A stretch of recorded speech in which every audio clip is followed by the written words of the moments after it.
Who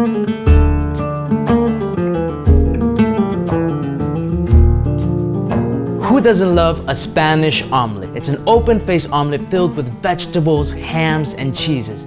But today we're gonna add our nice spin. And since I'm from Miami, of course, we need to add some Miami ingredients. We're gonna add some chorizo to add a delicious smoky and salty flavor, and we're gonna balance that with the sweetness of a nice sweet plantain. Let's get cooking. We're gonna start off with a cast iron skillet. It's this pan that most of you have in the back of your pantry that you've never touched. So we're gonna use this one today. If you don't have one, it's okay. You may use a regular pan. We're gonna add some nice olive oil. And it's very important to add plenty of olive oil. This is not the time to worry about calories, carbs, or fat. We wanna make sure that the oil could cook all of the vegetables that we're gonna throw in there. We're gonna start off by thinly slicing a potato. So grab a potato, cut it in half, and let's do some nice thin slices.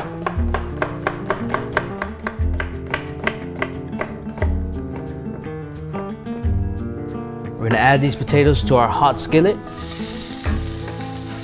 And we wanna make sure that we cook these potatoes until they're translucent. While our potatoes are cooking, we're gonna start cutting up the other ingredients. So we have a nice sweet plantain here.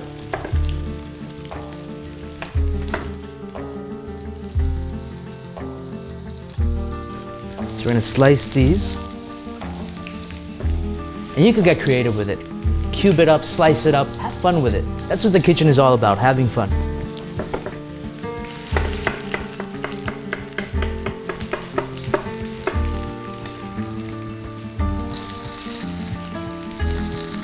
My favorite part about this is that you could chop as you go. So while the potatoes are browning, you could chop something else.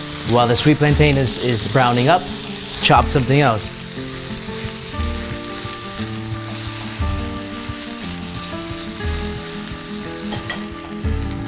For our chorizo, I like doing some nice round slices, thin slices. It's gonna be balanced out by the flavor of the sweet plantain.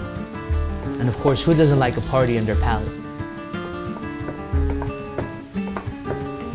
In goes our chorizo.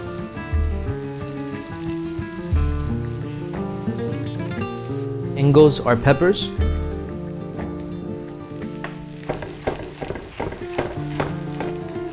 In goes our red bell pepper.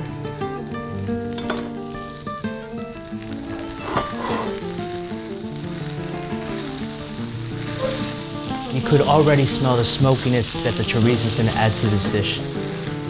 You can just go to your pantry and your fridge and whatever you have in there, just add it. You don't have to follow this recipe to the T. Just have fun with it. Now while this is cooking, let's start breaking some eggs.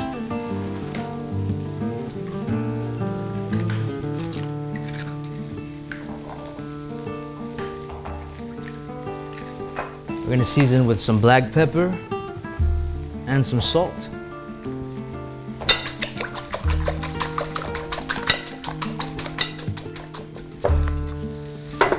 Now before we add our eggs, make sure it's very important to season with a little salt and black pepper.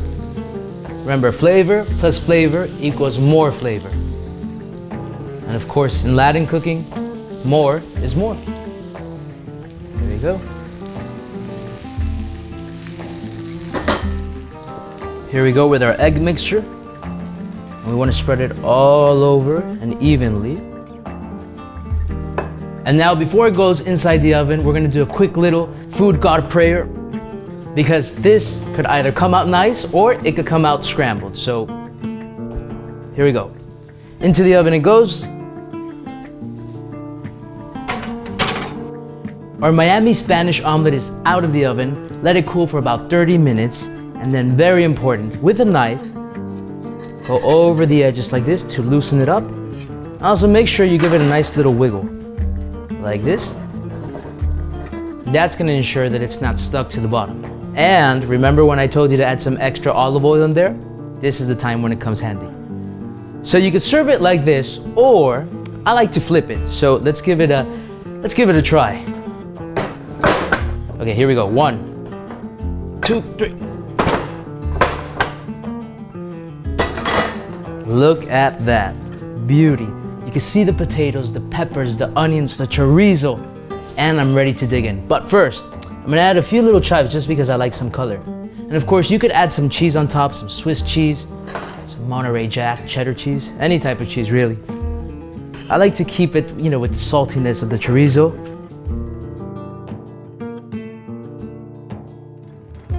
And there you have it, my Miami version of a Spanish tortilla. And it's time to dig in. Look at that. You can see the sweet plantain, the chorizo, the peppers, the onions.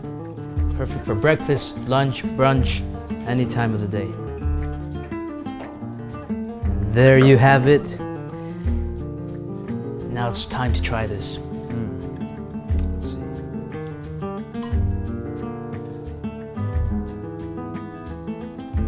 Definitely, the chorizo and the sweet plantain balance each other out. And then the potato is just lovely. And all around it has a nice texture to it. This is something great to make for your family. And let me tell you something, if I was able to cook this, you can make this at home. Easy to make, follow the recipe, have fun with it. And it's just like I say, it's just like life. If it doesn't come out right, do it again and again and again, so it does come out right. I hope you enjoy this recipe.